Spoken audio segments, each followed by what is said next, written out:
क्या आप जानते हैं कि जो चीजें मुफ्त हैं वे सबसे मूल्यवान हैं, जैसे नींद, शांति, खुशी, हवा, पानी, रोशनी, सच्चा प्यार और हमारी सांसें।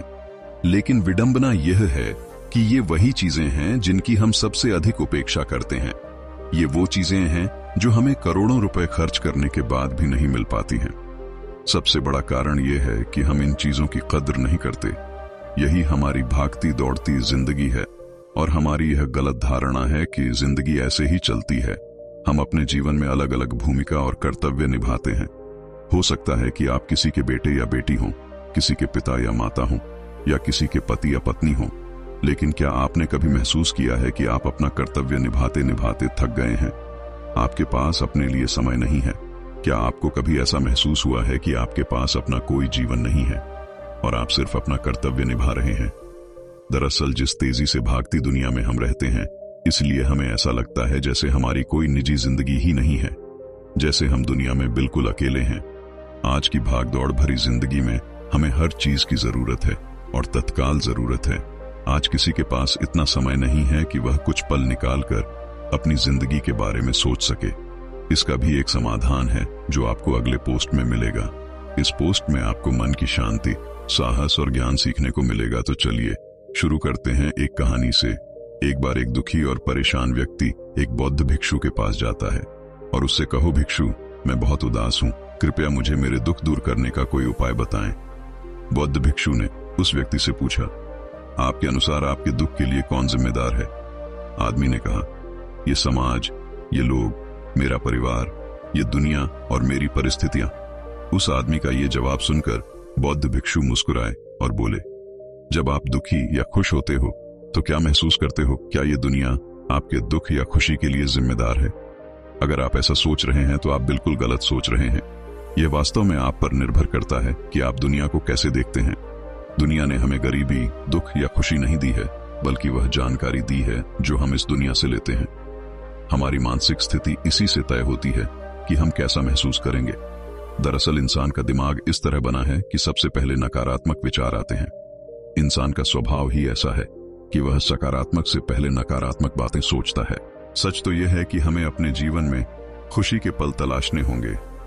हमें खुद को तैयार करना होगा ताकि हम हर पल और स्थिति में खुश रह सकें, क्योंकि खुशी मौके पर निर्भर नहीं करती, यह आप पर निर्भर करता है कि आप खुश रहना चाहते हैं या नहीं। गौतम बुद्ध की एक बहुत प्रसिद्ध कहावत है कि आप जो देखते हैं वही दिखाता है कि आप कौन हैं, यानी हमारा दृष्टिकोण हमारे व्यक्तित्व और सोच पर निर्भर करता है। जैसे कि अगर हम नकारात्मक हैं तब दुनिया की हर चीज हमें नकारात्मक लगेगी। यदि हम सकारात्मक बने रहें तो हम हर चीज को सकारात्मक दृष्टि से देखेंगे। जैसे बुद्ध की दृष्टि में प्रत्येक मनुष्य बुद्ध का ही रूप था। अगर आप अंदर से खुश हैं तो यह दुनिया आपके लिए अंदर से एक खुशहाल जगह है, लेकिन अगर आप दुखी हैं तो आपको सिर्फ उदासी ही नजर आएगी। यह सब हमारे नजरिए पर निर्भर करता है। लोग एक ही स्थिति पर अलग अलग प्रतिक्रिया देते हैं और यही प्रतिक्रिया आपको शांति भी दे सकती है, उनका दिमाग और कभी कभी सिरदर्द भी। जैसे किसी का दिन खराब चल रहा हो तो फिर वह हर चीज और हर घटना को जोड़कर देखने लगता है, लेकिन यह सोच गलत है। लोगों को लगता होगा कि वह गुस्से में यह सब सोच रहा है, और गुस्सा एक अल्पकालिक भावना है। जब आपकी सभी भावनाएं बेहतर हो जाती हैं तो ध्यान दें आपका, ताकि आप उन भावनाओं को अपने ऊपर हावी होने से रोक सकें, क्योंकि क्रोध और चिंता की ये अस्थायी भावनाएं आपके जीवन के महत्वपूर्ण निर्णयों को गलत तरीके से प्रभावित कर सकती हैं। जैसा कि मैंने पहले कहा था, क्रोध एक अस्थायी भावना है। यह कुछ समय बाद अपने आप शांत हो जाएगा। आप इसे एक बादल की तरह माने जो अभी आसमान में है और कुछ समय में अपने आप गायब हो जाएगा। यदि नहीं तो प्रतीक्षा करें। इस समय आप खुद को शांत करने के लिए कुछ व्यायाम भी कर सकते हैं। जैसे ही आप अपनी सांसों पर ध्यान केंद्रित करते हैं, अपने आप को पूरी तरह से शांत और ढीला छोड़ दें। उस व्यक्ति ने बौद्ध भिक्षु से अगला सवाल पूछा कि क्रोध, घृणा और ईर्ष्या जैसी भावनाओं से कैसे निपटें, क्योंकि ये भावनाएं हमें अक्सर बहुत थका देती हैं। बौद्ध भिक्षु ने कहा, जागरूकता। अपने विचारों के प्रति जागरूक होना पहला तरीका है जिससे आप अपनी मानसिकता बदल सकते हैं। बौद्ध भिक्षु ने उस व्यक्ति से पूछा कि जब आपको बुरा लगता है तो आपकी पहली प्रतिक्रिया क्या होती है। व्यक्ति ने उत्तर दिया, मैं उस नकारात्मक भावना को वहीं दबाने की कोशिश करता हूं, या उसे स्वीकार नहीं करता, या जल्दी से अपना ध्यान भटकाने की कोशिश करता हूं। इस आदमी का जवाब सुनकर बौद्ध भिक्षु मुस्कुराए और बोले, लेकिन मैं आपको बता दूं कि ये सभी प्रयास व्यर्थ हैं, क्योंकि अंत में आप पर हावी हो सकती हैं ये नकारात्मक भावनाएं। व्यक्ति ने पूछा, तो ऐसी स्थिति में मुझे क्या करना चाहिए? बौद्ध भिक्षु ने कहा, अगली बार जब आप नकारात्मक भावनाओं से अभिभूत हों और उदास महसूस करें तो इसे ऐसे देखें जैसे कि यह एक भावना है, यह आपका हिस्सा भी नहीं है। जैसे एक पैदल यात्री सड़क पर चलते दूसरे व्यक्ति को देख रहा है, इसलिए स्वीकार करें कि यह आपका हिस्सा नहीं है। अब यह आपको कैसे परेशान कर सकता है? हालांकि इस तरह की जागरूकता के लिए आपको बहुत अभ्यास की आवश्यकता होगी। यदि आप एक बार ऐसा करना सीख जाते हैं तो यकीन मानिए आपको महसूस होगा अंदर से बहुत शांत और हल्का। नकारात्मक भावनाएं हमारे जीवन का स्थायी हिस्सा नहीं है, न ही कभी होंगी, न ही ये हमें परिभाषित करती हैं। इसलिए अपने भीतर उठने वाली प्रत्येक नकारात्मक भावना पर ध्यानपूर्वक ध्यान दें। नकारात्मक विचारों को आने दें, उन्हें जबरदस्ती दबाने की कोशिश न करें, नहीं तो वे आपको कभी नहीं छोड़ेंगे। आपके मन में आने वाली हर नकारात्मक भावना को नियंत्रित करना संभव नहीं है, क्योंकि आपको गुस्सा भी आएगा, ईर्ष्या भी होगी और आप दुखी भी होंगे। लेकिन ये भावनाएं आती हैं और जाओ, उसके बाद तुम्हें खामोशी और शांति महसूस होगी और आपको उस पल का इंतजार करना होगा। उस आदमी ने बौद्ध भिक्षु से अगला सवाल पूछा, भिक्षुक, रिश्ते हमारे जीवन में कितने महत्वपूर्ण हैं और गहरे रिश्ते और नए दोस्त कैसे बनाएं? बौद्ध भिक्षु ने कहा, दूसरों के साथ अच्छे संबंध बनाए रखने से लोग सुरक्षित महसूस करते हैं। इससे मानसिक शांति बनाए रखने में भी मदद मिलती है। मुसीबत के समय लोगों को ऐसे व्यक्ति की जरूरत होती है जो उनके साथ खड़े रहे। मुझे लगा कि आपका कोई प्रिय व्यक्ति आपको छोड़ देगा, तो क्या आपकी महंगी कारें आपको दिलासा दे पाएंगी? क्या आपका आलीशान घर आपको मुसीबत से बाहर निकालने में मदद करेगा? नहीं, क्योंकि चीजें इंसानों की जगह नहीं ले सकती, चाहे आप कितने भी अमीर क्यों ना हो जाएं। लेकिन मुसीबत के समय आपका परिवार और आपके सच्चे दोस्त ही आपकी मदद करेंगे। अगर आपको नए दोस्त बनाने और अच्छे रिश्ते बनाए रखने में परेशानी होती है तो सबसे पहले अपना नजरिया बदलें। लोगों को अच्छी तरह जाने बिना उनके बारे में अपनी राय बनाना बंद करें। आप अपना जीवन जितना खुले दिमाग और दिल से जिएंगे, उतनी ही आसानी से आप लोगों को समझ पाएंगे। ज्यादातर ऐसा होता है कि हम किसी को ठीक से बताए बिना ही उसके बारे में अपनी राय बना लेते हैं। हम पहले से ही मान लेते हैं कि वह व्यक्ति ऐसा होगा या वैसा होगा। इसलिए दूसरों को जानने के लिए थोड़ा समय निकालें। हो सकता है सामने वाले के बारे में आपकी राय पूरी तरह से बदल जाए। एक बात याद रखें, सच्ची दोस्ती तभी होगी जब आप सच्चे होंगे। जब आप खुले दिल से बात करेंगे तभी सामने वाला आपसे बात करने की हिम्मत करेगा। याद रखें कि हर कोई ठंडे व्यक्ति से बचने की कोशिश करता है।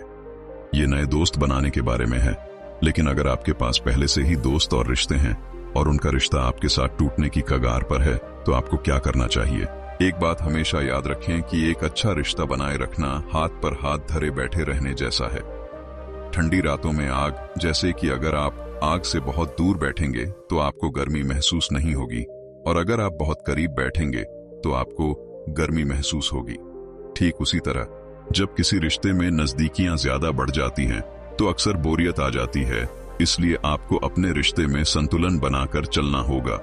बेशक अपने रिश्ते को मजबूत करें, लेकिन इसे इतना भी करीब न रखें कि सामने वाले को घुटन महसूस होने लगे। रिश्तों में भी कुछ दूरी होनी चाहिए ताकि आपका अपने दोस्तों और करीबी लोगों के साथ हमेशा मजबूत रिश्ता बना रहे। व्यक्ति ने बौद्ध भिक्षु से अगला सवाल पूछा कि लोग क्या कहेंगे, इस डर पर काबू कैसे पाएं? बौद्ध भिक्षु ने कहा, अब जो 3 बातें मैं आपको बताने जा रहा हूं, उन्हें गांठ बांध लें। ये तीनों चीजें आपको खुश रखने का काम करेंगी। पहली बात तो ये कि लोग आप में उतनी दिलचस्पी नहीं लेंगे जितनी आप चाहते हैं। होना। साधु ने उस व्यक्ति से पूछा कि क्या तुम्हें याद है कि तुम्हारे मित्र ने पिछले सप्ताह क्या पहना था और उसने क्या खाया? उस व्यक्ति ने कहा, नहीं, मुझे याद नहीं। तब भिक्षु ने कहा, जब आप दूसरों की छोटी छोटी बातें याद नहीं रखते तो वे आपके बारे में कितना याद रखेंगे, और जब लोग आपके बारे में याद ही नहीं रखते तो इस बात की चिंता करने से क्या फायदा कि लोग क्या कहेंगे। दरअसल लोग हमारे बारे में उतना नहीं सोचते जितना हम सोचते हैं। दूसरी बात, ये जरूरी नहीं कि हर कोई आपको पसंद करे। क्या आप सभी को पसंद करते हैं? बिल्कुल नहीं। फिर आप दूसरों से अपेक्षा क्यों करते हैं कि वो आपको पसंद करते हैं? अगर कोई आपको पसंद करता है तो अच्छी बात है, और अगर नहीं करता है तो कोई बात नहीं। आपको किसी की पसंद नापसंद की परवाह नहीं करनी चाहिए। इन चीजों को स्वीकार करना सीखो। ये सब जिंदगी का हिस्सा है। हर किसी को निभाना संभव नहीं है। खुश हूं तो हम सबकी इतनी चिंता क्यों करें? तीसरी बात, हम जो काम दूसरों के नाम पर करते हैं उनमें से ज्यादातर हम असल में अपने लिए ही कर रहे होते हैं। इसलिए खुद के प्रति ईमानदार रहना भी बहुत बड़ी बात है। अपना दिल खोलो और दुनिया तुम्हारे लिए अपना दिल खोल देगी। लेकिन अगर तुम स्वार्थी बन जाओगे तो दुनिया भी अपना स्वार्थ निकालेगी। हर कोई प्रार्थना करता है कि उसका परिवार सुरक्षित रहे। क्यों? क्योंकि वे अपने परिवार से प्यार करते हैं। लोग ये सोचकर डरते हैं कि कहीं उनके जीवन साथी या बच्चे को कुछ न हो जाए, क्योंकि वे अकेले रहने से डरते हैं। देखा जाए तो हर इंसान अंदर से स्वार्थी होता है, जब तक कोई बुद्ध या महावीर न बन जाए। स्वार्थ से बचना मुश्किल है, इसलिए वही सोचें जो आपको खुश करता है। सुनने में बहुत आसान लगता है ना? जिंदगी बदलने वाली चीजें सरल होती हैं, हम बस उसे मुश्किल बना देते हैं। इसलिए क्या होगा, इसकी चिंता करने के बजाय इस बात पर ध्यान दें कि आप वर्तमान में क्या कर सकते हैं। बौद्ध भिक्षु ने आगे कहा कि बौद्ध धर्म और हिंदू धर्म में लोग एक सिद्धांत में विश्वास करते हैं जिसे कर्म का सिद्धांत कहा जाता है। सिद्धांत कहता है कि जैसा करोगे वैसा भरोगे, अर्थात व्यक्ति को फल की प्राप्ति होती है, यह उसके कर्मों का है। इसलिए अगर आप जीवन में सब कुछ अच्छा चाहते हैं तो अच्छे कर्म करना शुरू कर दें। यदि आप जीवन में सफलता, समृद्धि और खुशहाली चाहते हैं तो ईमानदारी के साथ कड़ी मेहनत करना और सही कर्म करना शुरू कर दें। इतना कहकर बौद्ध भिक्षुओं ने अपनी बात समाप्त कर दी। उस परेशान व्यक्ति को भी अपने सवालों का जवाब मिल गया था। उसने जानकारी के लिए बौद्ध भिक्षु को धन्यवाद दिया और वहां से चला गया। दोस्तों, मुझे उम्मीद है कि आपको यह कहानी पसंद आई होगी। कृपया कमेंट बॉक्स में कमेंट करके बताइए और हमारा चैनल को सब्सक्राइब कीजिए, लाइक कीजिए और दोस्तों के साथ शेयर कीजिए, ताकि इस कहानी से सबको कुछ अच्छा सीखने का मौका मिलेगा। धन्यवाद।